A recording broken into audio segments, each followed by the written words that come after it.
transformed in an instant.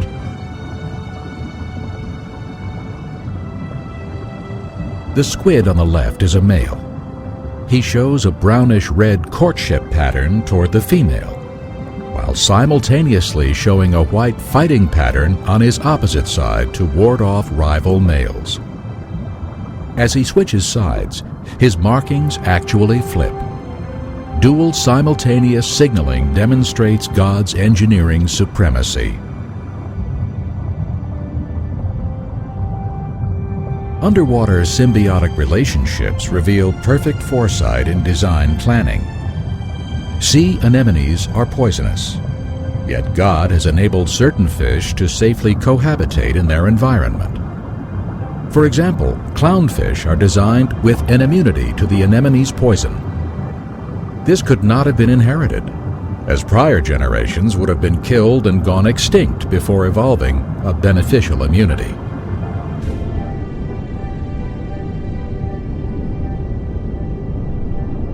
The schooling pattern of certain fish is still being researched. The ability for fish to dart with synchronized movements reveals the guiding hand of a grand conductor. Different species of fish have been relegated to dwell at specific levels of the ocean depths.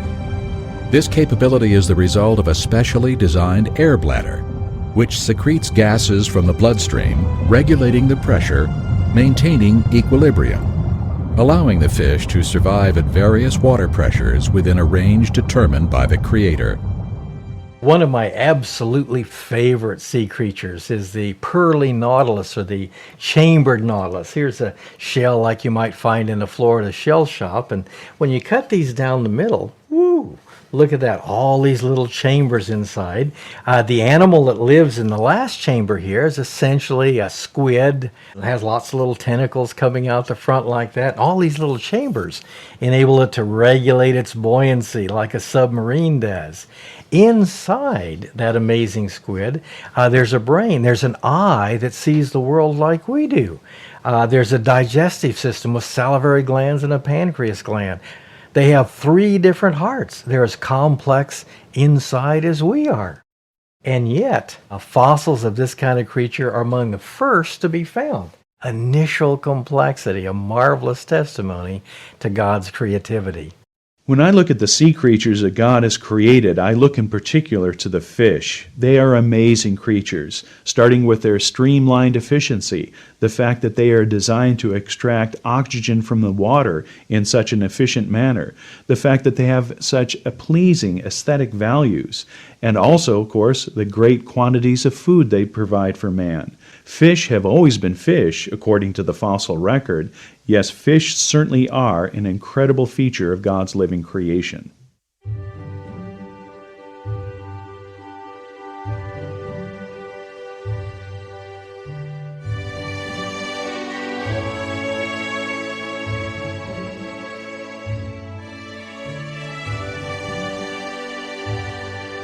The obvious sophistication, variety, and beauty of sea creatures shout out, a master artist created all things for his good pleasure.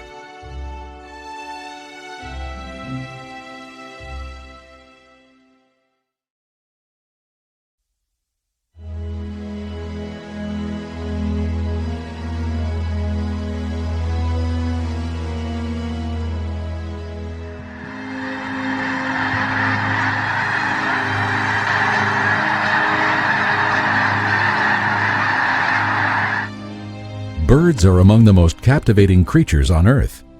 We marvel at their spectacular colors, their streamlined shapes, and their ability to fly with grace and ease.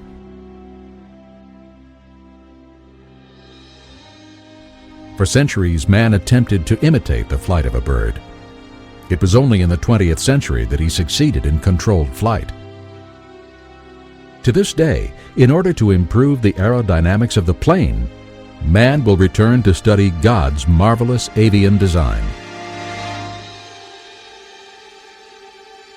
Consider some of the Creator's design features.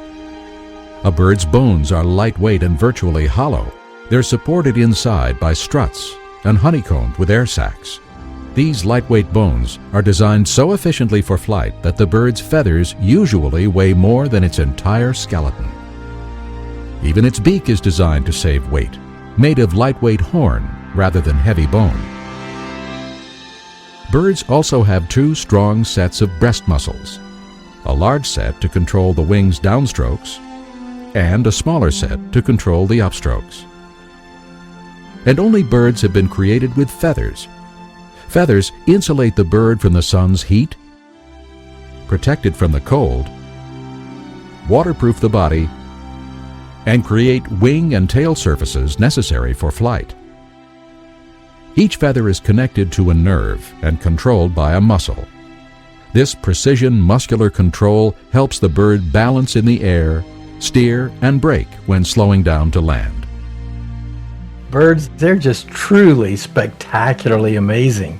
They're well known, of course, for the feather, which is a masterpiece of strength and lightness combined in one thing. They have a little system of barbules, kind of like hooks and eyelets and Velcro, that can zipper together the little feathers that stick out from the main shaft.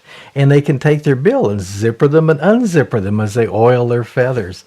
And each feather along the length of the wing has a slightly different size and shape that's coordinated with all of the others. There's no way at all feathers could just arise by time and chance. They are marvels, masterpieces, miraculous examples of creation.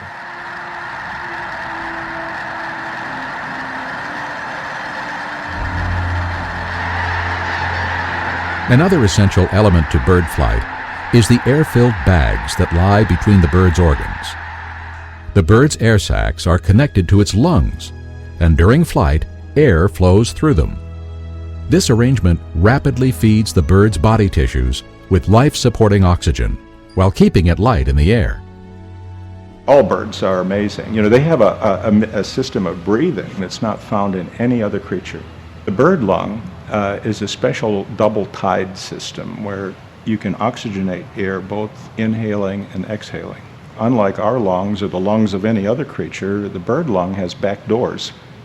And it turns out that this is important.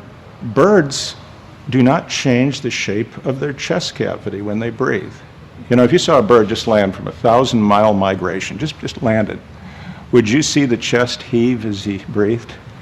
They are stone still, no matter how hard they've been flying. You think, how do they breathe? Turns out that the air is moved through the bird much like a bellows for a fire. These air bags between the muscles, and as the bird flies, as it walks, it's moving the air. Such wonderful creatures God made in birds. All of these engineering marvels combine for efficient flight and show perfect foresight in the creation of birds. One of the marvels of birds is their ability to migrate long distances. The Arctic tern makes it all the way from areas near the North Pole all the way down to the South Pole and back every year. Now people can do that in an airplane, but you've perhaps looked into the cockpit of an airplane, all those switches and dials and levers and controls, and then you have to have ground control to tell the pilot where he's going, and all of that is packed into one teeny part of a bird's brain. Next time somebody calls you a bird brain, say, why, thank you.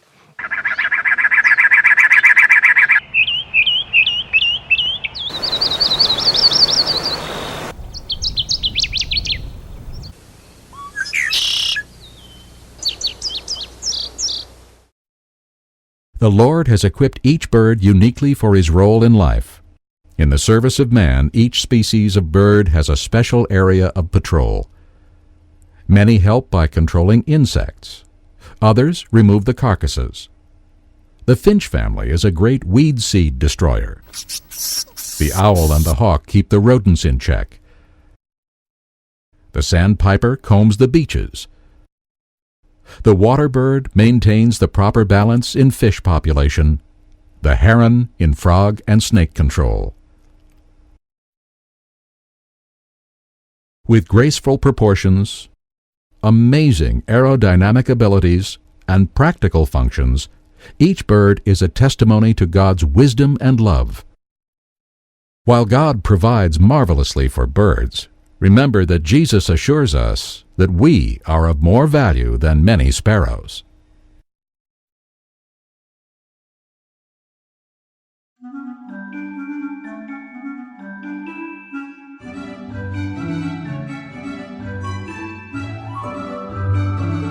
The hummingbird is a marvel of agility and grace. The smallest birds, they take their name from the humming sound made by their rapid wing beats. Darting from flower to flower, the hummer poises in midair. He has come to sip sweet nectar. The hummingbird has been wonderfully designed to do this. God gave it a small body to move with ease about the flowers, a long, needle-like bill to probe deeply into the flower cup, and a specialized tongue ideal for extracting nectar. God also gave it remarkably strong wings and a sturdy breastbone, which enable the bird to stop in midair and even fly backwards and sideways with ease. Of course, all the hummingbird's features, long bill, special tongue, unique rapid wing beat, would have to work together from the beginning in order for it to be able to gather its energy food and thereby survive. Though the wings of most birds bend at the shoulder, elbow, and wrist, the hummingbird chiefly uses the shoulder. Like a helicopter, it can rise directly upward. The Creator's design, however, makes it possible to swivel in all directions, is much more efficient, and far more agile than any man-made flying machine.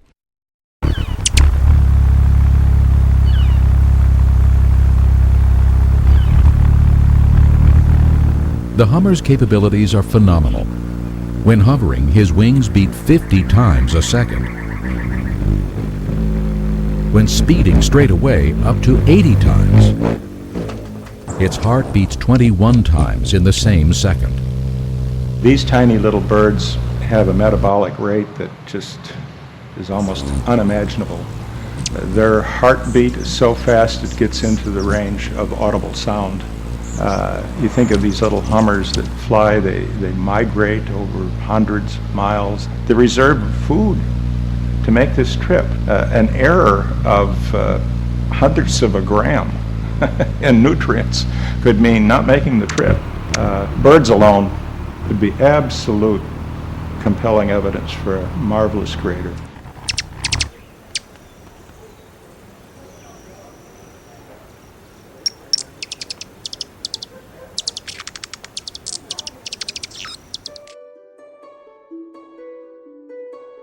The hummingbird's nest is a masterpiece of art. The female is the artist. She uses fern fuzz, dandelion seed down, and other plant felts. The exterior is adorned with lichens and fastened with spider webbing.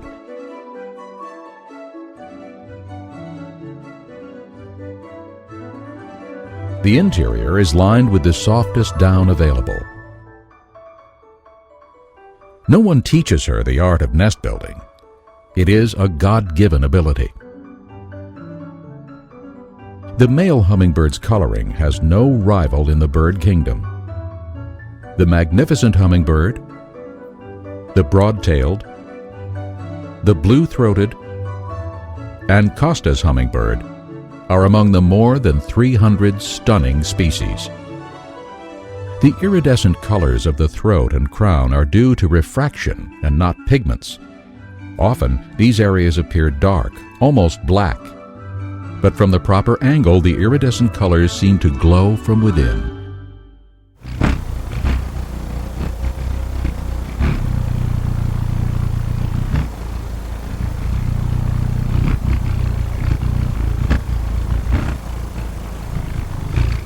Every aspect of these remarkable birds testifies to the Creator's gracious provision. Would we say that the hummingbird has been especially favored by the all-loving Creator? No, this genuine love is extended upon every creature. If we carefully study any creature, the Lord's glory will always beam forth.